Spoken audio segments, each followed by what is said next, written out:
Welcome back to Mr. and Mrs SweatPants, the podcast where we navigate the squiggly lines between tech life and real life. I'm Mr. SweatPants. And I'm Mrs. SweatPants. Today we're ditching the sweatpants, metaphorically of course, to talk about something surprisingly controversial in the tech world: professional dress. Exactly.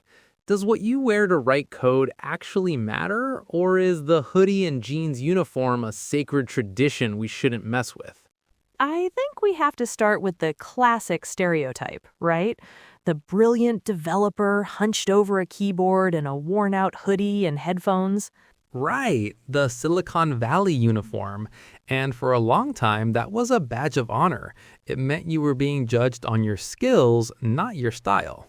And that's still true to an extent. No one's saying a fancy suit will fix a buggy algorithm, but the industry has matured. It's not just startups in a garage anymore. You have software engineers in banking, healthcare, consulting, places with more traditional corporate cultures. Totally. Your code might be amazing, but when you're meeting a client from a major bank, first impressions count. What you wear is a form of nonverbal communication. It shows you respect the context of the meeting. Okay, but let's talk about the huge shift to remote work. I mean, the podcast is called Code and Comfort for a reason. Does it still matter if my team only sees me from the chest up on a video call? That's the million-dollar question. I think it does, just in a different way. You don't need a full suit, but there's a huge psychological gap between rolling out of bed and into your chair versus having a routine. Yeah, that makes sense. The act of getting ready, even just putting on a clean polo shirt, signals to your brain that it's time to shift into work mode. It draws a line between personal time and professional time. Exactly. And let's be honest, we all know about the video call mullet. Nice shirt on top, pajama bottoms on the bottom. It works until you have to stand up suddenly to grab a charger. A very real danger. So the rule from home is at least be presentable on camera. A clean shirt, maybe brush your hair. It shows you're engaged. Which actually leads perfectly to our next point: how clothing can influence your confidence. There's this fascinating psychological concept called enclothed cognition. Enclothed cognition. Sounds a bit academic. Break it down for me. It's the idea that clothes have a symbolic meaning, and wearing them actually affects our performance and confidence. For example, studies have shown that subjects who wore a doctor's lab coat performed better on attention-related tasks than those who didn't. So dress for the job you want is actually backed by science? Dressing like a professional makes you feel and maybe even act more professional. That's the idea.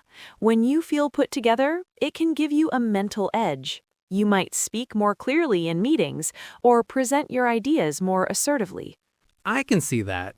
If I'm feeling sloppy in my appearance, I'm less likely to turn my camera on or volunteer to speak. But if I've made an effort, I feel more prepared to engage. It's like putting on your game face. So on that note, what are some of the most common dressing mistakes we see in software jobs? Oh, where to begin? I think number one is the graphic tee with an obscure or worse, an inappropriate slogan. What's funny to your coding buddies might not land well with the HR manager. Right. Context is everything.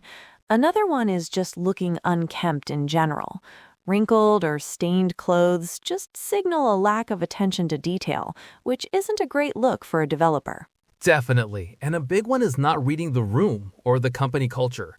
If you're interviewing at a bank's tech division, showing up in flip-flops is a mistake. But showing up in a three-piece suit to a casual startup might also make you seem like a poor culture fit. For sure, a smart polo or a clean, simple button-down shirt is usually a safe bet for almost any tech role. It shows effort without being over the top. So the main takeaway isn't that you need a designer wardrobe. It's that being intentional about what you wear is a soft skill, a tool that can boost your confidence and shape your professional image. Absolutely. Whether in the office or on a video call, a little effort goes a long way. Well, that's all the time we have for today. Thanks for tuning in to Code and Comfort. Catch you on the next one.